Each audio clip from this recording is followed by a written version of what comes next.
I'm headed for a land that's far away, beside the crystal fountain. So come with me, we'll go and see the big rock candy mountains.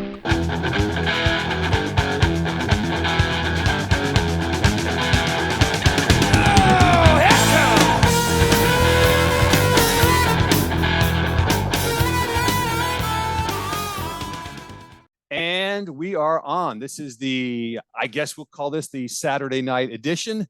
It's still the great classic rock debate. My name is Kenny. I'm Paul, and I have 0 qualifications. And we talk anything and everything classic rock. We especially like to emphasize what really sucks about classic rock radio. Yes. But classic rock in general, we love it. We're passionate about it. And the reason I mentioned Saturday night edition is because the schedule has been crazy this week, and it is Saturday. We're both watching football. I'm also watching Ultimate Fighting, and I'm leaving tomorrow to go on a Caribbean cruise for a week. So it's like, if we don't squeeze this in tonight, it's not going to happen this week. So let's get it done. And if we have to cut it a little short, that's okay. If you're okay, if you're seeing that the second half is beginning, just signal me and we can do that. I don't have to. I mean, I can just look over. You know, it's not, okay. It's not like it's scintillating. All right. Quick mention. If you're watching right now, please like, comment, and subscribe. That's how we build the channel. Also, 2 of my favorite YouTube channels, Professor of Rock and Rick Beato. I love those guys. They make great videos. So if you get a chance, watch those. Okay, so here's what we're going to do for tonight. Since we didn't do a lot of prep or anything like that, you know, typically I listen to KGR, the classic rock station, driving to and from the gym. And just based upon what I hear in that brief drive, I go, oh my God, I got to talk about this. But the only really thing I wanted to mention that I'm noticing, the only trend I'm noticing, at least the past week, is this is not an exaggeration. Every day this past week, 10 minutes or less to the gym, 10 minutes or less back, I hear one of the 3 Guns N' Roses songs, Sweet Child of Mine, Welcome to the Jungle, or Paradise City. And then this week, I guess just to slip things up a little bit, they threw in Patience once or twice. It's uncanny to me that I hear those same Guns N' Roses song, and I'm only in the car for 20 minutes or less, yet they play every single day. And you would think that if you've got decades and decades of music to choose from, you should never hear the same song twice in the same week, much less hearing it day after day. So it's very frustrating. But anyway, that was my one little mention. So what I want to do for tonight's topic material is I want to revert back to something we were talking about a few weeks ago, actually before Halloween. And I had brought up rock music that is slightly outside of the mainstream convention of whatever. I don't know, it's an undefined boundary, I guess, but bands like we mentioned in the 90s, there were Green Day and the Offspring that are punkish bands that are now being played a good bit on classic rock. We then jumped back into the 70s and we mentioned Iggy Pop and the Ramones. And I also sort of tacked on the Romantics, even though that was 1980. That song, What I Like About You, is very new wave. And we sort of discussed, does that meet the requirements of a classic rock song? And then as we were moving on into the 80s, the 2 bands I mentioned were INXS and REM. And we ran out of time right about there. So what I'd like to do tonight, I'd like to just start with, if there's anything further we want to say about INXS, let's do that. And then I want to go on into REM, because even though their music doesn't sound anything alike, I find them similar in the sense that they're both sort of considered alternative. I mean, INXS was probably a little more new wave, but neither one, at the time that they were popular, neither one was thought of as classic rock type of music. But as the years have passed, INXS especially has found their way into classic rock. I think very deservingly so.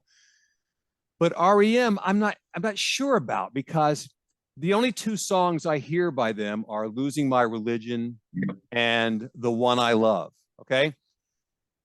I like both songs. I do. I'm unsure whether or not this stuff fits in with, you know, the Rolling Stones and Led Zeppelin and other classic rock bands. So tell me what you're thinking when we get to REM. REM started out like, as you know, they're from Athens. Correct. Big about this little bit at the same time as the B-52s. Okay. Right. Oh, let me mention this real quick. This deserves to be mentioned. You were listening to REM when no one else on the planet outside of Athens had even heard of them. Because when you used to talk about REM, I would go, where does he get acronyms? I didn't know who it was. So kudos to you. Go ahead. No. So they very talented band. I'm blinking a lot. I got stuff in my eyes, so you have to forgive me. Okay. Very talented band. I think the record executives or the people at the radio were just in a quandary about how do we slip in new music that may not be the classic rock. Right. And REM has, my God, they must have 30 songs that should be on the radio, and they play those songs to where I can't stand to hear the one I love anymore. It's just a great song. It's just like All of My Love by Led Zeppelin. If I hear this, I want to shoot myself. Right. And you know, you were the one who inspired me to go back and listen to some of those early REM albums before they were popular. And I was like, wow, there's some really strong material on there, but most of the world has never heard it. And classic rock radio won't play it because it was never popular. Okay, go ahead. No, I'm just wondering who makes the decisions. And remember we talked about at the beginning of our very first show, second show, we talked about the intro to the song by Queens of the Stone Age called you may you may think I'm a millionaire. I can remember it's a really long time. Yes, I remember. So the guy is listening on the radio in the song. Right. It's a homage to Kiss and Detroit Rock City. Right. He says we're listening to KLON radio. Right. Clone. And he says, we sound more like anyone else than everybody else. Right. It's like the most brilliant, whoever thought of that should be wrong. It was. I agree. Genius totally agree. Thing. And so so they're trying to fit out and I think what they do sometimes, they throw, in other words, I'm gonna go, they bring in, I heard Jay Giles Centerfold. And when I hear that song, that's when I get my noose ready. I hate that song. And I do too. Yeah, let me tell you something interesting since you mentioned that, because I just heard that this past week. See, it's on the radio again. Yeah, that song had a, I don't really know what word to use to describe, but it had sort of an instant appeal. It had an energy to it, and it was, in some ways it was catchy, and it shot to #1. Those guys had never really been big on the radio, Jay Giles Band. That song shot to #1, and it was #1 for a number of weeks in a row. When I hear it now, it's absolute torture. It's like there's nothing good about this song. It's only good in a short run, in the short term. Once you start listening to it and start getting accustomed to it, you go, "Wow, this isn't good." I really hate that song. I think part of the reason is it's a ditty, right? And it's like that song that we're never going to mention on the radio, Warrant. Right. Such a little melody. Oh my God, that's a perfect analogy. It really is. And that's why it sounds good initially. In your brain, after 4.6 nanoseconds, you're like, I am tired of this song. Right. So for instance, I'm going to give you 30 more seconds. I bought this album for you people who want to hear a real album with testicles and power and thought. It's called Power Trip by Monster Magnet. It's my #1 album all time. Oh, okay. Genre. What year was that album? Oh, 94, 95, around there. Okay, because I remember you telling me many years ago about Monster Magnet. Shut up. I will not shut up about this album. So when I first got the album, I was with my prior person. I was like, oh, this is not bad. And then the more I started listening, the melody, some of them are sublime, but some are distinct, and it kind of like lures you in. And the next thing you know, it owns you. Okay. This is the exact spectral opposite of Jay Giles Centerfold. Centerfold. You know, it's like, and there's a certain repetition that it's fingernails on a chalkboard with Centerfold. And then when you see the van, do you remember this? And this I'm gonna make you laugh now. Okay. They had a song before that album, and I forgot what it was, like a kind of a angry love song. Yeah, Love Sings. No, not that one. Peter Wolf was singing, and he was in the video dancing like this. Yeah, I've seen the video, but I don't remember. And then Nina Blackwood got on there on MTV, said, "Yeah, that guy's a really, really good dancer." And I went, "You need to get your brain." I mean, I remember that song. I don't remember which song it is. I can't remember what it was. And hey, look, the guy's having fun. They have money in their bank. Right. Who am I to judge him? But this woman, he's a great dancer. Right. Probably before Michael Jackson got onto MTV, right? So you're right. You're like, well, comparatively to David Lee Roth, this man is a good dancer, right? But anyway, so I just wanted but REM, go back to REM. Yeah, they are very super talented band. Wow. For anybody who's listening right now, let me just say this. Ignore the songs that you've heard on the radio. I mean, you might like them because I think they're good songs, but they are so much deeper than that. And God, they've got so many good songs. They really do. And it's a crying shame that radio, specifically classic rock radio, doesn't play anything other than those two. And their big hit. I mean, the thing that launched him was a song called Radio Free Europe. Yeah.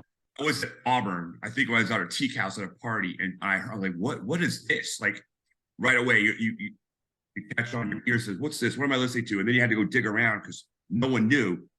At some point, it might have been on an MTV rotation, but I can't really say that for sure. Right. And probably was. Auburn radio station might have played it. Okay. They had two good guys on there. They were actually pretty good. I'm digressing, but yeah. INXS, I think, is 5,000 times the band that REM is. Okay. Okay, that's interesting. That's my personal opinion. Okay. They're a little more geared towards the harder rock. They've got a harder edge to their music than REM. INXS? INXS does, yeah. It's still like dance oriented and all that, but they definitely have a harder. I told you that favorite song for me is "Don't Change." Oh, my God, it's one of the greatest rock songs of all time. I remember we were at the teak house. We were both teaks at Auburn, and I think you were there when that song, "The One Thing," that was the video that came out first. I remember. MTV had like 12 or 25 videos. It was very small. Less, yeah. And that was one of the rotations. I'm like, I remember. Yeah. INXS? Right. Yeah. I didn't get it. INXS. Oh, yeah. And I was like, that guy, that's cool. That guy's cool. Like, he's a cool dude. But I have to tell this little anecdote since we're bringing up INXS and Michael Hutchence. This to me is just, when I think about it, it just makes me laugh every time. Okay, so Michael Hutchence, as the lead singer of INXS, he was a chick magnet, right? I mean, women loved this guy, okay? He's good looking, he's slender, he can sing, and he can move and all that. So he's a chick magnet. Women just adore him. So they released this song, "I Need You Tonight," okay? Now, if you think about, over the years, traditional love songs, when it's written by a guy or performed by a guy, whatever, the message the guy tries to convey is, you are the only woman on this planet that I even see, okay? You were born to be with me. You and I are a perfect match. Other women don't exist, only you. Okay, not Michael Hutchence. And "I Need You Tonight," he says, this is the greatest lyric. He says, "So slide over here and give me a moment. Your moves are so raw. I've got to let you know. I've got a certain kind, and you're one of them. You're one of my kind. You're one of my kind. Now, I've got a certain type. There's lots of them out there. You're one. You fit into that category. You're one of my kind." I go, oh my God, what dude on this planet would say that other than Michael Hutchence and get away with it? So, nobody. Yeah. You know, So that's great. the song it's on the album. Hold on, one of my kind, and it's and they come with that song. Yes. What's the song that? Oh God, and I heard that song 3,000 times, and someone said that's a Bob Dylan song. I went, huh? Really? Rotate. We all rotate. The animals. Oh, okay, right. You know what? That's true. That album was Kit. The album was Kit, right? I almost felt, yes, I almost fell out of my chair. That's a Dylan. I mean, wow. Have you seen the video to it? Yeah. This song has a real similarity to the Dylan song. I get why somebody would say that. There's two different songs. Yeah, I mean, it's the same lyrics, right? Right. Yeah, so it's, I mean, I just thought, wow. I mean, every time you hear some of these songs, like All Along the Watchtower is a Dylan song. Right. I mean, the kids just covered, and there's a really cool on the Red Hot Chili Peppers first album. There's a song called "Subterranean Homesick Blues," which is a Dylan song. Right. They put the funky poppin' music. Right. I know the lyrics of that song because I wasn't a big Dylan fan. Okay. Right. But that song. Now I know the lyrics of that song, and so now I know the lyrics to a Dylan song. Right. So funny you mentioned the Chili Peppers because I was actually going to bring them up before we wrapped up tonight. Okay. So what I'm going to do now is I'm going to sort of tee this up for you. And once again, I'm going to give you huge kudos because back in the 80s, you were recommending this band so strongly. And I was like, oh my God, are you kidding me? And I eventually, and I'm like, oh my God, these guys are great. The band is the Smiths, okay? And which were INXS and REM. So now we got to mention them because once again, they're alternative. Not easy to categorize. They're sort of thrown in with new wave, but they're different. So I don't know if I agree with that. But I've never heard any songs by the Smiths on classic rock. I'm not sure if I should or not.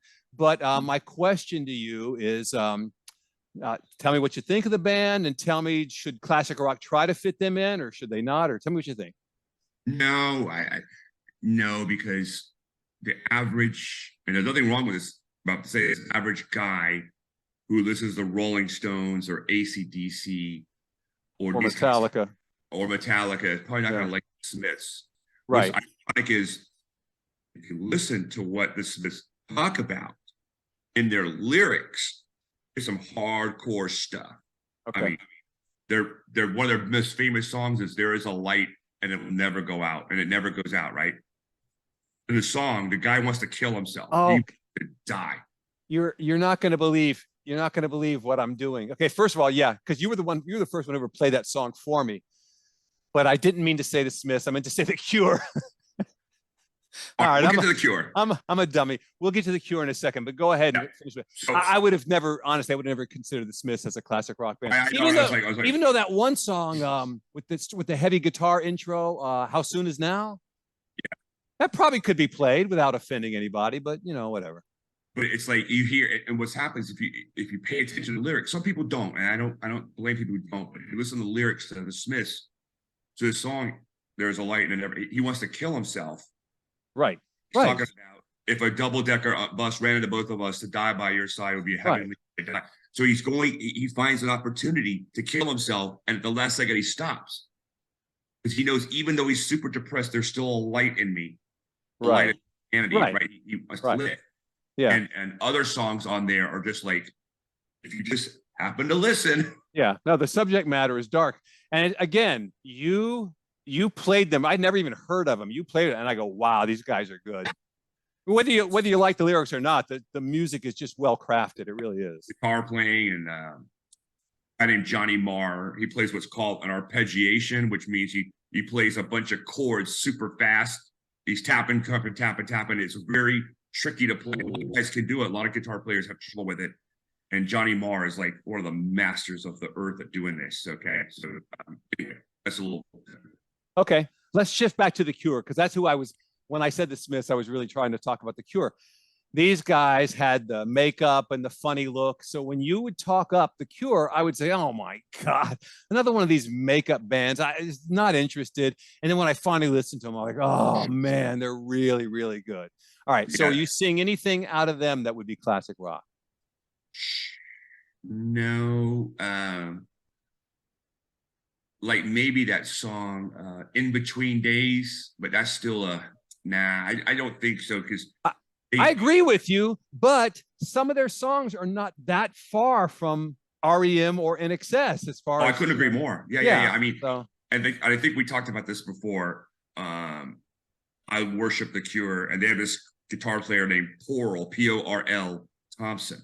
So a friend of Steve, who's been on this show before, was ripping The Cure and saying what crappy this, that, and the other thing they are. And by the way, when Page and Plant toured in '96, guess who their guitar player was? Oh, The Cure. really? Yeah, and he Wow. shut up, because you're like, oh yeah, that's right. Like, wow. Yeah.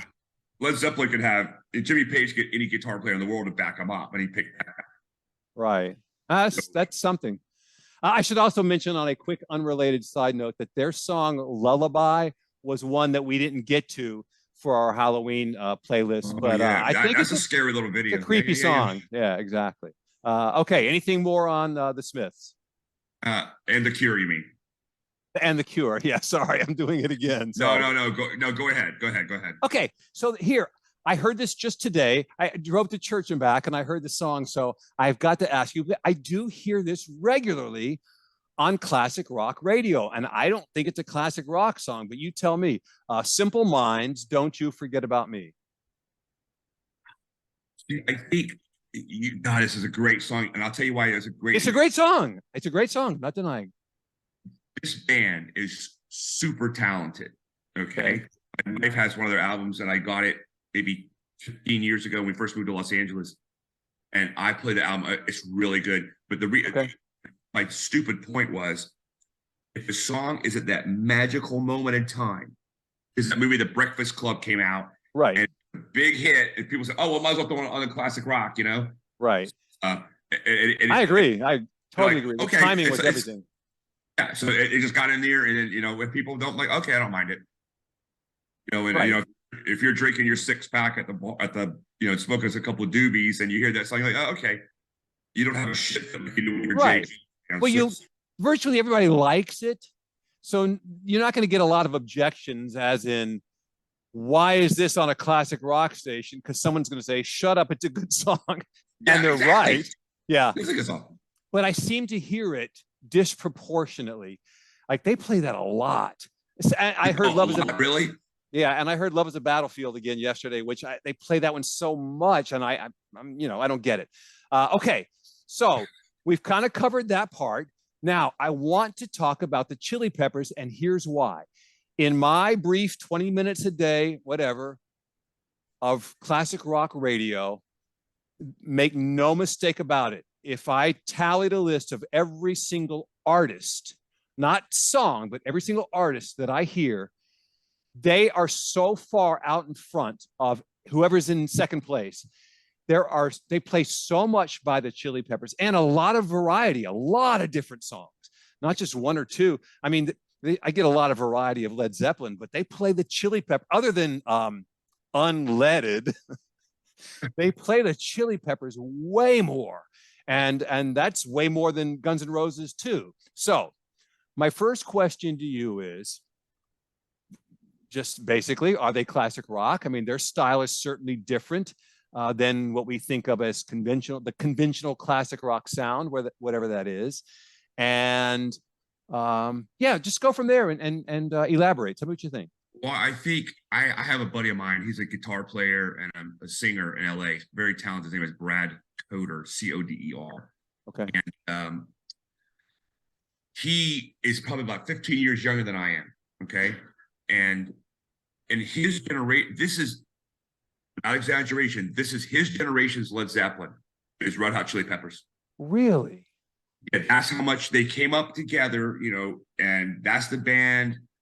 You got a great drummer, Chad Smith, and Flea, and the singer, Chad Kiedis. Is that his name? Anthony Kiedis, sorry. Anthony Kiedis, yeah. And then they've had guitar players go through it, and that's part of the controversy of the band is John Frusciante. My favorite guitar player, of course, for them is David Navarro. Period. End of story. Right. Probably getting a fist fight with some people about that. But so that's their generation's Led Zeppelin, because they came out with a bunch of really good, bang, bang, bang, bang albums and went forward, and and then I mean that song. I can't remember the name of the real song now. Breaking the Girl and Say it again. Breaking the Girl. You know that song? By Chili Peppers? It's really slow song. Oh, I know what song you're talking about. I don't know the name. It's something like that, I think. Yeah, so it was so annoying that Weird Al Yankovic picked that song and then put it with Give It Away Now. He blended them together. And the Fred Flintstones music for the movie The Flintstones. Oh, wow. So he did like a mashup. Oh, yeah, we did the first minute of the song as Breaking the Girl in the city of Bedrock. And then he goes, down, down, down. My name is Fred Flintstone. I'm at Medino. And I've got a Vito. He's rhyming, he's rapping, rhyming. Right. Genius. I mean, I tell you what, that Weird Al Yankovic, man. Yeah. Funny stuff. Yeah. Right. Did you ever see the video? He sings the song Africa by Toto. No, it's not him. It's the group. Can't think of their name now. But they had Weird Al come out, and they had him dressed like the lead singer. Oh, I can't think of the name of this band now. Who did Buddy Holly? They did the song Buddy Holly. Oh, Weezer. Weezer, yeah. They do the song Africa by Toto. Honestly, if you play them side by side, they're virtually indistinguishable. So, maybe they just like the song. But there's a video on YouTube, and the guy singing, the lead singer, looks at first glance kind of like the lead singer of Weezer. But then at some point you realize it's not. It's that Weird Al. So I don't know what the story was behind that, but it's funny to see. But the guy's in his 60s. He's out there bouncing around like a young guy. So I gotta give him credit for that. Okay, so quick comment I'm gonna make now on the Chili Peppers. Somehow I guess I'm missing it, and it's not that I hate them or anything like that, but I hear their songs. They sort of go in one ear and out the other.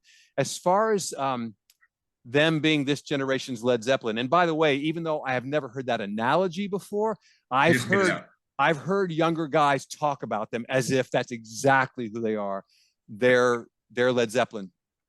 I don't get it for the life of me. And again, that's not a criticism. I like a number of their songs, but I can take it or leave it, I guess. Like I see. I understand, because the guitar playing, and again, that goes back to this argument of there was called. Remember, I have a term for this. I'm not saying it's a derogatory. It's an Italian term where you got a great drummer and a great bass player, and they're laying down lines. You got this guy who's a very good singer, Anthony Kiedis, but he's not. He's not Ronnie James Dio. He's not Bruce Dickinson. He doesn't have that type of voice. Okay? Right. So then what's left to make him stand out? A guitar. And if Frusciante is this guy who he has his style. It's a very subtle style of playing. It's awesome. But that's why I like the album with David Navarro, because he is showing you he can play. He's on stuff.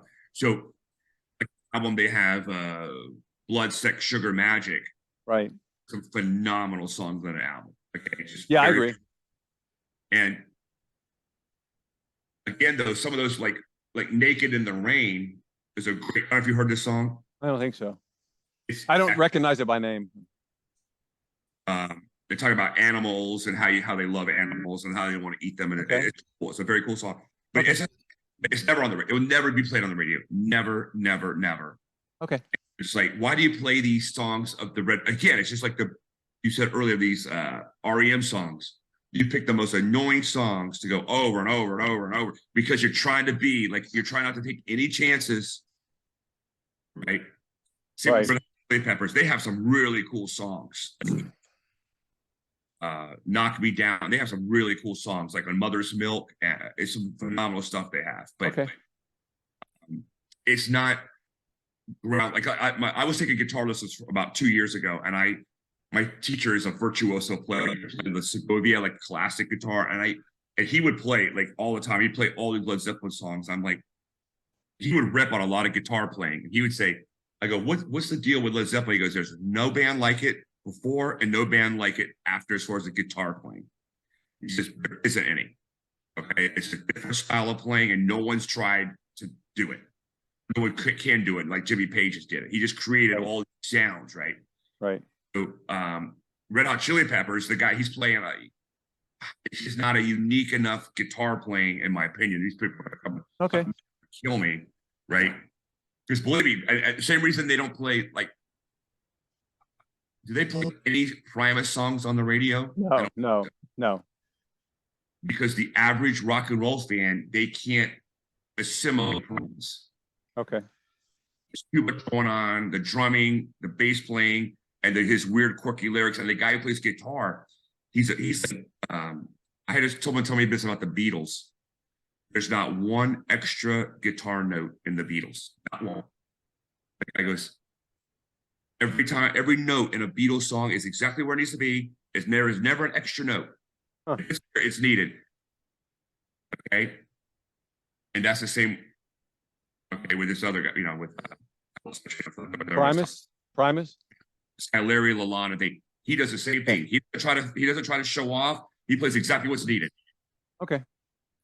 Okay, listen, I got the warning a couple of minutes ago, so we're going to go ahead and wrap up and get back to our football games.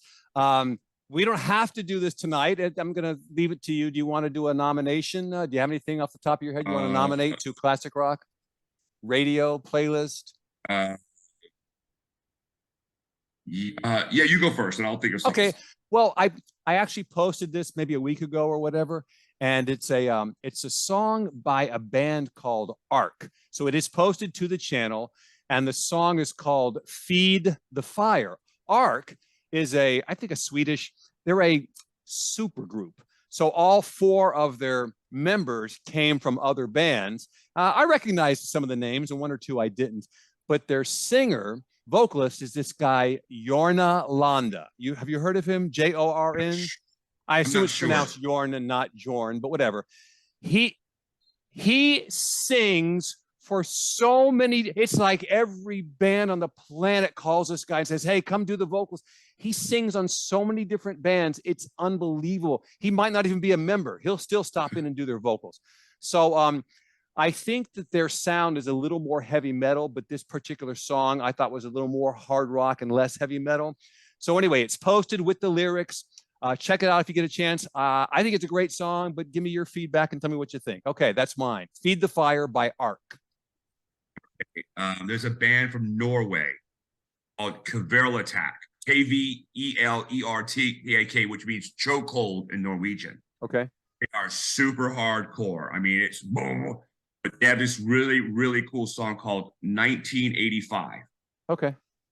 And the video is mind-blowing. They must have shot the video for about $26. Okay. And takes me back to the early days of MTV. But what they did is brilliant. And this video references one of the greatest movies ever made. I was going to tell you what it is. It's Clockwork Orange. Right. Stanley Kubrick.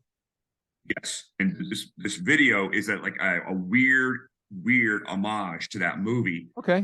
Sound of this song is just it's a driving rock. It's a standard. Tell me the name of the song again. 1985. Okay. Right. Gotcha. That's my suggestion. Okay, I'm looking forward to hearing it. You got me all interested now. Okay, so listen, we're not gonna waste time. Let's wrap this up. I'm gonna go back to my football and ultimate fighting, and we'll see how the rest of the evening plays out. If you're still with us and still watching right now, please like, comment, and subscribe. Until we meet again, I'm Kenny. I'm Paul. Rad Rom. There you go. All right, we'll see you guys next time.